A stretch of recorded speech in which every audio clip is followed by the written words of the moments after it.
Hi, I'm Craig with ApplianceVideo.com. Today, we'll be taking a look at the 12-inch Haliant Element on this GE freestanding electric oven.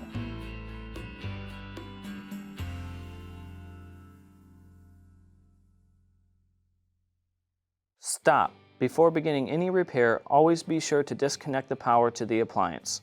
It is also recommended to test the outlet for the proper voltage.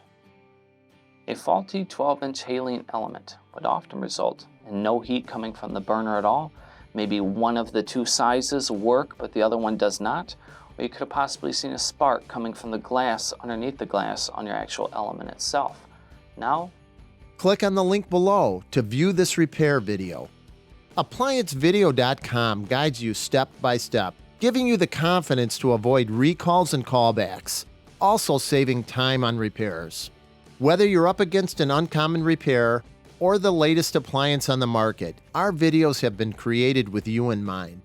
Our growing library of videos have been produced using our factory-certified technicians who have extensive infield experience over the past 30 years.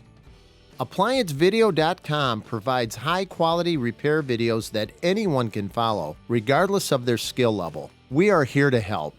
Click on the link below to view this repair video and let us help you do it right the first time.